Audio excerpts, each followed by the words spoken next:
जय श्री कृष्णा दोस्तों। आज हमारा तीसरा दिन है भागवत गीता पढ़ने का। और दोस्तों अभी तक हमने पहले जो लेसन चल रहा है कुरुक्षेत्र के युद्ध स्थल में सैन्य निरीक्षण वो हम पढ़ रहे हैं। और अब जो श्लोक चल रहे हैं उसमें दुर्योधन के बारे में चल रहा है। दुर्योधन अपने गुरु से बात कर रहा है। तो दोस्तों पांचवा श्लोक है, दृष्टकेतु चेकिस्तान है, काशी राजश्च वीर्यवान, पुरजित कुंती भोजश्च सैभश्च नरपुंगव है। इसके साथ ही दृष्टकेतु, चेकितान, काशीराज, पुरजित, कुंती भोज तथा शैब्य जैसे महान शक्तिशाली योद्धा भी है। दोस्तों दुर्योधन जो कि कौरवों की तरफ से है और धृतराष्ट्र जी के पुत्र है, वो अब युद्ध स्थल में जब पांडवों की सेना एक तरफ है, कौरवों की सेना एक तरफ है, युद्ध में आमने सामने वो तैयार है लड़ने के लिए।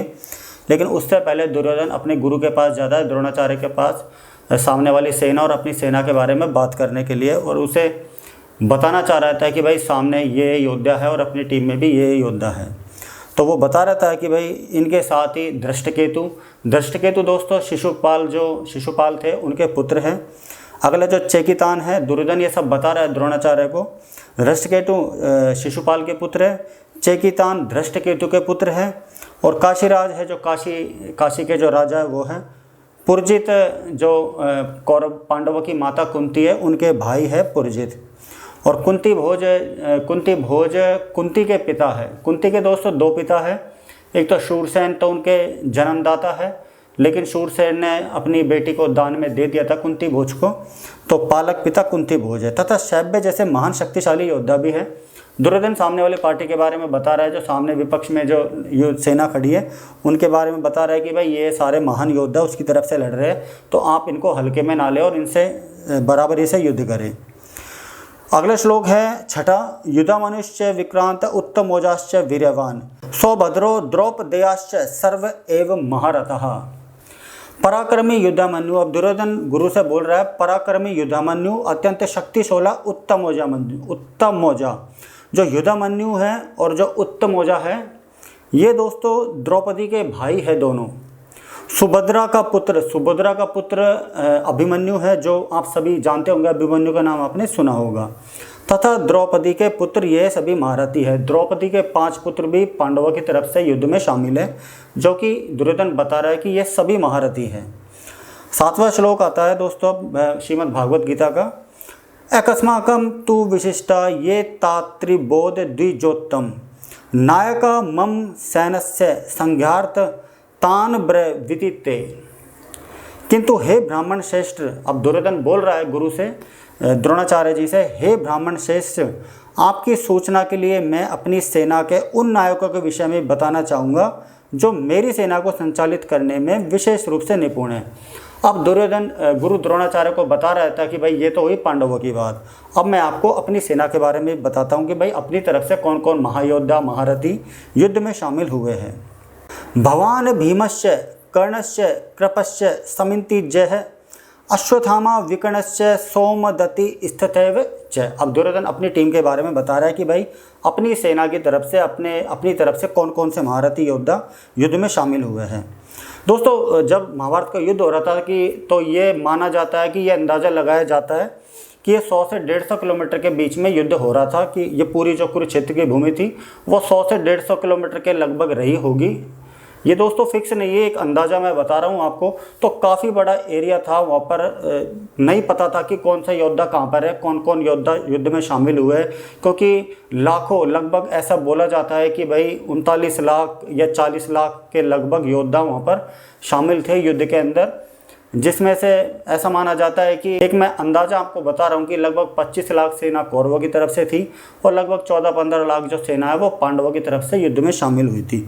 तो उस वक्त उनको नहीं पता था कि कौन सा योद्धा कहाँ पर है, तो इसलिए दुर्योधन उनको बता रहा था कि भाई ये योद्धा अपनी टीम में भी है। मेरी सेना में स्वयं आप है, भीष्म, कर्ण, कृपाचार्य, अश्वत्थामा, विकर्ण तथा सोमदत्त का पुत्र भूरिश्वा आदि है, जो युद्ध में सदैव विजयी रहे हैं। तो दोस्तों मैं आपको इनके बारे में छोटा सा विवरण दे देता हूँ, इनके बारे में भी आपको बता देता हूँ। मेरी सेना में आप स्वयं भीष्म पितामह, जो कि राजा शांतनु के पुत्र और गंगा के पुत्र है। राजा शांतनु और गंगा जी के पुत्र है। इनका नाम जो पुराना नाम था देवदत्त था, बाद में जब इन्होंने प्रतिज्ञा ली थी तो इनका नाम भीष्म रख दिया गया था। कर्ण जो दूसरा योद्धा है, दुर्योधन बता रहा है अपनी टीम में कि भाई दूसरा योद्धा है कर्ण। कर्ण माता कुंती का पुत्र था, जन्मदाता कुंती थी, शादी से पहले उसका जन्म हुआ था। बाद में जो इनके पालक पिता वो अधिरथ और राधा, अधिरथ राधा के नाम, राधा ने इनका पालन किया था कर्ण का। कृपाचार्य, कृपाचार्य कौन है? कृपाचार्य की जो बहन है वो द्रोणाचार्य के ब्याही थी, और जो अश्वत्थामा है उनके मामा जी भी आप इनको बोल सकते हो। अश्वत्थामा गुरु द्रोण का पुत्र था। विकर्ण, विकर्ण दुर्योधन का छोटा भाई था। जो विकर्ण एक ऐसा था जो थोड़ा बहुत धर्म के रास्ते पे चलता था। तथा सोमदत्त का पुत्र भूरिश्वा आदि है। सोमदत्त दोस्तों, सोमदत्त ऐसे आप बोल सकते हो कि भीष्म पितामह के चचेरे भाई ये है, जो युद्ध में सदैव विजयी रहे। दुर्योधन उन अद्वितीय युद्ध वीरों का उल्लेख करता है जो सदैव विजयी होते रहे हैं। विकर्ण दुर्योधन का भाई है, अश्वत्थामा द्रोणाचार्य का पुत्र है, और सोमदत्ती या भूरिश्वा वाहिकों के राजा का पुत्र है। दोस्तों ये अभी हमने आपको बता ही दिया। कर्ण अर्जुन का आधा भाई है, क्योंकि वह कुंती के गर्भ से राजा पांडु के साथ विवाहित होने के पूर्व उत्पन्न हुआ था। कृपाचार्य की जुड़वा बहन द्रोणाचार्य को ब्याही थी। अगला श्लोक है 9वां श्लोक। अन्य च बहव श्रूरा मर्दर्थे त्यक्त जीवितः नाना शस्त्र प्रहरणः सर्वे युद्ध विशारदः। दुर्योधन ही अभी द्रोणाचार्य के बारे में, द्रोणाचार्य को बता रहा है अपनी टीम के बारे में और पांडवों की टीम के बारे में। ऐसे अन्य अनेक वीर है जो मेरे लिए अपना जीवन त्याग करने के लिए उद्यत है। वे विविध प्रकार के हथियारों से सुसज्जित है और युद्ध विद्या में भी निपुण है। दुर्योधन बता रहा है कि भाई ऐसे अनेक महायोद्धा, अनेक महावीर है जो अपनी तरफ से युद्ध लड़ रहे हैं और वो मेरे लिए जान देने को भी तैयार है। जहाँ तक अन्यों का यथा जयद्रथ, कृतवर्मा तथा शल्य का संबंध है, वे सब दुर्योधन के लिए अपने प्राणों की आहुति देने के लिए तैयार रहते हैं। जयद्रथ दुर्योधन का जीजाजी था। कृतवर्मा और शल्य दोस्तों, शल्य नकुल सहदेव के मामा जी थे। दूसरे शब्दों में यह पूर्ण निश्चित है कि वे अब पापी दुर्योधन के दल में सम्मिलित होने के कारण कुरुक्षेत्र के युद्ध में मारे जाएंगे। ये दोस्तों सभी को पता ही था कि भाई भगवान श्री कृष्ण सामने पांडवों की तरफ से युद्ध नहीं लड़ रहे, लेकिन उनकी टीम में तो वो है ही। तो ज़्यादातर लोगों को ये पता था कि भाई ये सब युद्ध में मारे जाएंगे, और दुर्योधन को भी ये डर था। लेकिन दुर्योधन को एक ये भी विश्वास था कि भीष्म और द्रोण जैसे महारथी मेरी टीम की तरफ से भी युद्ध लड़ रहे हैं। निसंदेह अपने मित्रों की संयुक्त शक्ति के कारण दुर्योधन अपनी विजय के प्रति भी आश्वस्त था, और दुर्योधन को यह भी पक्का विश्वास था कि भाई मैं जीतूंगा ही जीतूंगा, युद्ध मेरे पक्ष में ही है। दोस्तों दुर्योधन के बारे में आपको बात बता देता हूँ। दुर्योधन एक महान योद्धा था, और दुर्योधन फुल कॉन्फिडेंस रहता था कि भाई मैं जो करूँगा वही सही है। दुर्योधन इतना ज़्यादा कॉन्फिडेंस था उसको अपने ऊपर कि सब कुछ मैं जैसा चाहूँगा जैसा होता रहेगा।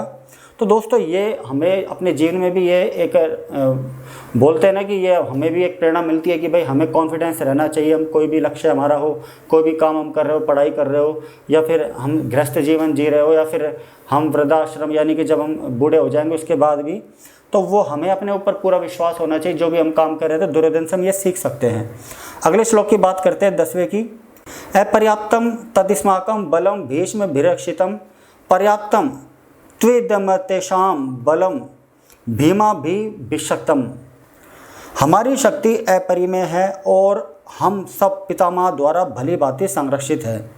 दुर्योधन को ये पूरा विश्वास है कि भाई हमारी शक्ति है जिसका कोई तोड़ नहीं है, क्योंकि लगभग 25 लाख सेना यानी कि पांडवों की जो सेना है उससे 1/4 सेना ज़्यादा उनके पास, ऐसे भी आप बोल सकते हो कि डबल सेना उनके पास थी। इसलिए वो निश्चित था कि भाई हमारा कोई कुछ नहीं कर सकता, जबकि पांडवों की शक्ति भीम द्वारा भली भांति संरक्षित होकर भी सीमित है।